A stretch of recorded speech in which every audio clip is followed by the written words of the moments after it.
जों रावबो दैदेनगिरि एबा राजखान्थि दैदेनगिरिखौ गिया आरो गिनो नाङा। खुलुमबाय स्टुडिअ दं आङो राकेश रामसियारि। बे समाव कटन इउनिभार्सिटिनि फरायसाफोरा गोख्रों बाथ्राजों बुंथिनायखौ नुनो मोनदों जे कटन इउनिभार्सिटिनि फरायसाफोरा मैया मोनसे मोनद' हारिनो एसटि होनायनि बेरेखा गोख्रों सोमावसारनाय हाबाफारि लादोंमोन आरो बे हाबाफारियावनो बाहागो लानानै फरायसाफोरा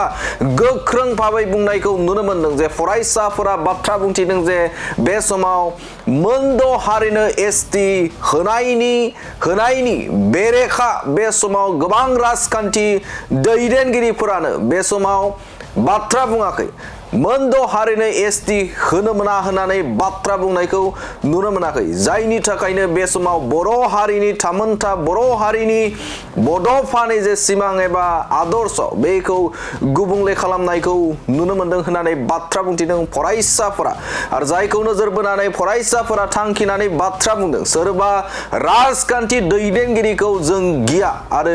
गिनो नाङा होननानै बाथ्रा बुंनायखौ नुनो मोनदों। मैयानि सानाव कटन इउनिभार्सिटि जे मोनद' हारिनि एसटि होनायनि बेरेखा एबा मन्त्रि गौथुमनि मोनसे ग्रुप अफ मिनिस्टारनि जाखिनि लेखा एबा लिरबिदां बे लिरबिदांखौ सावखांनायनि उनाव बे गोख्रों बाथ्रा बुंनायखौ नुनो मोनदों। मैयानि सानाव जाखिनि हाबाफारि लादों बे हाबाफारियाव गोबां गुबुन गुबुन ट्राइबेल स्टुडेन्टफोरा दुलाराय बर' फरायसा आफाद आरो बेनि अनगायैबो आरसु, अल आसाम राभा स्टुडेन्ट इउनियन आरो बेनि अनगायैबो बे समाव मिसिं student union, Tiwa student union बायदि फरायसा आफादफोरा गुबुन गुबुन फरायसा आफादफोरा बे समाव गोख्रों भाबै सोमावसारदों एबा हुमखि होदों जे जों रावबो राजखान्थि हान्जाखौ गिया आरो गिनानै थानो हाया एबा थाया होननानै बाथ्रा बुंथिदों। गोख्रों सोंलु खालामदों बै दैदेनगिरिफोरखौ जाय दैदेनगिरिफोरा दासिमबो मोनसे ट्राइबेलनि जे मोनद' हारिनि बेरेखा बाथ्रा बुङाखै, रोखा बाथ्राखौ बुङाखै होननानै फरायसाफोरा एबा कटन इउनिभार्सिटिनि फरायसुला फरायसुलि बिथांमोना मैयानि सानाव मोनसे गोख्रों स्लगानजों जे मोनद'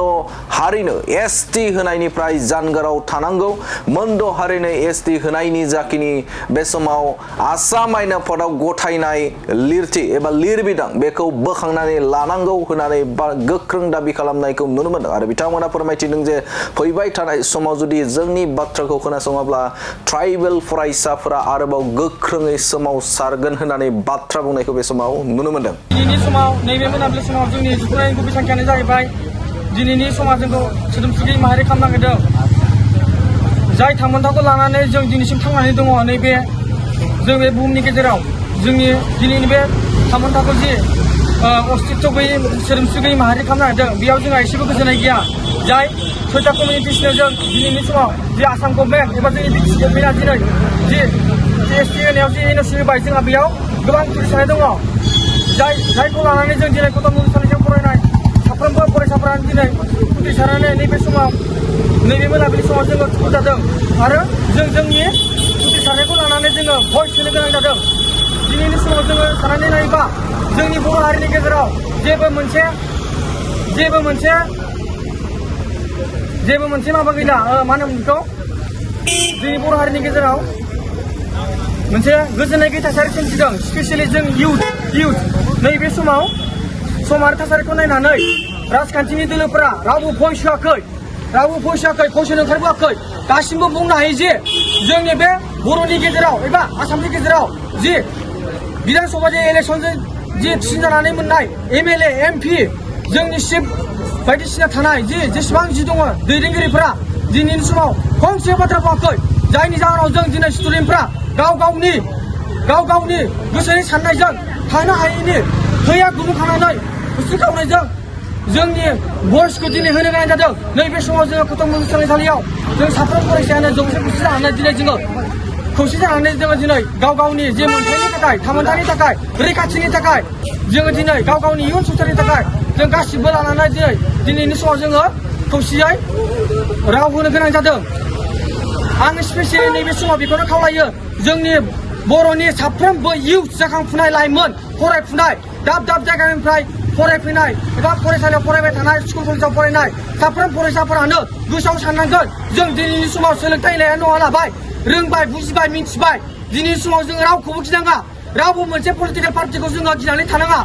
बेयो जोंनि मोनथायनि बे दिनैनि समाव जोंनि मोनथायखौ राव होनायनि जोंनि सम जाय समखौ लानानै बड'फा अबिनन्द ब्रह्मआ गेरेमसा माहारि जानाय सिमां नुदोंमोन बै सिमाङा दिनैनि समाव दिनै थेर बिथेर जालांनो हमदों राजखान्थिनि दैदेनगिरिफोरा जोंखौ दिनैनि समाव थासारि गैयै मोनसे माहारि खालामनो नागिरदों बेखौ जों मालाबा गनायनो हाया स्पेसियेलि आं इउथफोरखौ बेखौनो खावलायो जोंनि इउथफोरा न' सिङाव हाबनो थाखाय ससियेल मिडिया बाहायनो थाखाय ससियेल मिडियायाव कमेन्ट बायदिसिना गाज्रि बायदिसिना लिरबाय थाखाय दिन नैबे समाव जौसे खौसे जानानै जोङो जोंनि हारिनि थामोनथानि ट्राइबेलनि खौसेथिनि मोन्थायनि थाखाय जों बयबो रावबोयो आरो नैबे समाव गिनानै थानायनि सम गैया स्पेसियेलि थेंक इउ गासिबो नुगासिनो दं दिनै जि एसटि खौ लानानै जि डिमान्ड खालामगासिनो दं जि सिक्स कमिउनिटिसआ जि डिमान्ड खालामगासिनो दं बे बाथ्राया दिनै जोबोर सर्सा जुबिनदानि केसखौबो बारग'बायसो ओरैबायदि सिरियास जानानै फैदों स' बेनिखायनो जों दिनै कटन इउनिभार्सिटि इउनिट एफ लोगोसे मिसिं स्टुडेन्ट इउनियन इउआ student union Karbi student union Dimasa student union मा होनो राभा स्टुडेन्ट इउनियन जों गासैबो खौसे जानानै कटन इउनिभार्सिटिनि केम्पासाव जों दिनै मोनसे प्रटेस्ट लादों पिस प्रटेस्ट बे भाइलेन्स नङा जायखिजाया जों जोंनि कटन इउनिभार्सिटिनि जि भइस जों जोंनि जा राव जों ट्राइबेलफोरनि जि राव बेखौ जों दिनै दैखांदों नंगौ बाथ्राया दैखांनायनि गाहाय जाहोनानो जाबाय जोंहा दिनै बिखायाव नांदों जों दिनै दुखु मोनदों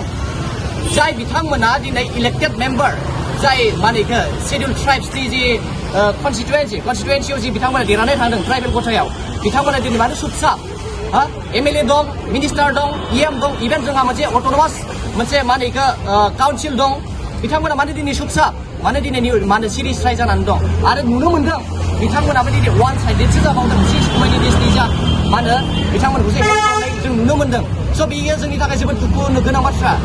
जोंनि भबिष्यतखौ लानानै बे गेलेनाय जादों बे सिदा बाथ्रा जोंनि भबिष्यतखौ लानानै बिथांमोना गेलेगासिनो दं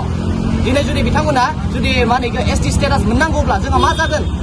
जोंथ' फाय अनलि 40 लाखल' दं अनलि 40 लाख बर' राभा मिसिं टिवा टटेल 14 कमिउनिटिस प्लास खालामना होयोबा अनलि जों बेसेबां जायो अनलि 40 lakhs सामथिं नाथाय बिथांमोनखौ जुदि 6 कमिउनिटिसखौ जुदि प्लास खालामनांगौबा बिथांमोना बेसेबां जायो मिथिगौ बिथांमोना 1,50 lakhs सामथिं जायो नायदो होमबा जोंनिख्रुइ ट्रिपुल गुन बारा बे एक्सेप्टेबल जायो नामा जोंनि भबिष्यतखौ लानानै गेलेनाय जादोंना जायाखै आरे भाई जों दासिमबो डेभेलपआनो जायाखै जेने तेने एसटि कटेयावसो जों मा होनो कटनानो जा बा एनि आदार्स इउनिभार्सिटि कलेज जेराबुलियानो मा होनो माबायानो जा बा निटआनो जा बा एनि आदार्स इन्जिनियारिं कलेज बा मा होनो मेडिकेल कलेजफोराव जियानो जा बेफोराव मा होनो जों जेने तेनेसो दाबो मोनबावो दासिमबो जों हाबावा जुदि बिथांमोना जुदि जोंनि जि मोननो गोनां स्टेटास बेखौ जुदि बिथांमोना मोननांगौबा जोंहा मा जागोन जोंथ' गैया बोसोरै जों थैना थागोन जोदोबलांगोन आरो खायनैसो जाथिफोरा जेरै फिसा जाथि जेरै टिवा जाथि दिउरि बेफोर गोमालांगोन राभाफोरा गोमालांगोन बिथांमोना दिनै राव गैला गाननाय ड्रेस गैला बिथांमोना दिनै थैलांगोन जोंनि रिस्कखौ सोर लागोन आरे भाई बिथांमोना दिनै मा होनो जाय बिथांमोना एमएलए मिनिस्टार जानानै दं बिथांमोना दिनै सासे मा दिनै सासे मा होनो एसटि बिथांमोनाबो एसटि नङा होमबा बिथांमोनाबो एसटि बिथांमोना दिनै एसटि जानानै एसटिनि थैखौ मानो लायाखै दिनै मानो बेलेग वान साइड खारगासिनो दं बेलेग माने आनादार 6 कमिउनिटिसनि जानानै मानो बुंनो थांगासिनो दं मानो निउट्रेल जायाखै आरो लोगोसे जोंखौ मानो सापर्ट खालामाखै बे जोंनि थाखाय जोबोद दुखु गोनां बाथ्रा दिनैनि बे बाथ्राया जोबोद दुखु गोनां बे नर्मेल नङा दिनै बाथ्राया फैयै गोजौ लेभेलावलागि थांफैबाय नर्मेल थांगासिनो दंमोन आरो नै जों ओरैबायदि थासारिबो नुनो मोनदों जे जाय बिथांमोना 6 कमिउनिटिस बिथांमोनखौ नुनो मोनदों जे बबेखौबा प्रेक्टिस खालामगासिनो दं हेंदां लालाय जाहैबाय हेंदां लालायो मा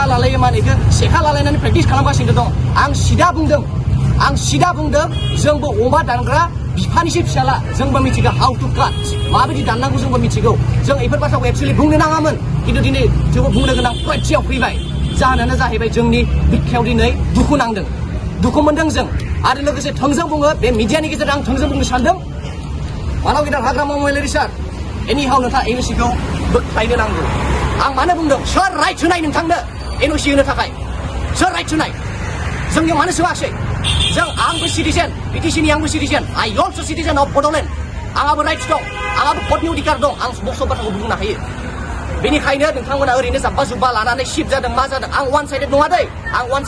रावबो पलिटिकेल पार्टिनि जानानै बुङाखै नाथाय जों दिनै ट्राइबेल बर' जानानै जों दिनै बुंनो गोनां जादों जोंनि गोसोआव दुखु दं नोंथाङा एनिहाउ एनअसिखौ बोखारनो नांगौ उइथड्र खालामनांगौ आरो लोगोसे जाय बिथां स्पेसियेलि आं बुंदों बिश्वजित दैमारि मिस्टार स्पिकार सार नोंथाङा एनि हाउ जाय केबिनेटआव डिसिसन लाबाय जा रेजलिउसन लादों बेखौ एनि हाउ उइथड्र खालामनांगौ वी वाट इट उइथड्र नङाबा बे बाथ्राया स्टप जानाय नङा आरो मोनसे बाथ्रा बुंबावनो सानदों एसटि होयो दे होबाय जोंबो सिरि थाया भाई जोंनोबो सेपारेट स्टेट नांगौ वी वान सेपारेट स्टेट आरे भाई दे बड'लेण्ड जाया जाहैबाय अके मिसिंफोरा थाफायानो बड'लेण्ड बा सोरबा राभाफोरा थाफायानो नामा एसे बड'लेण्ड होननायखौ बोरैबामोन आरे भाई जोंहा सिगाङावनो उदयासल बिनाय रेकर्ड दंखायो मिस्टार मानाव गेदेर सरन नार्जारि मानाव गेदेर समर ब्रह्म चौधुरि बिथांमोननि समनिफ्रायनो जोंहा मोनसे डिमान्ड खालामनाय दंखायोमोन उदयासलखौ जों रिभिउ खालामगोन जों जुदि बिसोरनो माने ट्राइबेल स्टेटास होयोब्ला जों अखमाव थाया जोंनो नांगौआनो सेपारेट स्टेट सिदा बाथ्रा जों सेपारेट स्टेट डिमान्ड खालामगोन सिदा अके थेंक इउ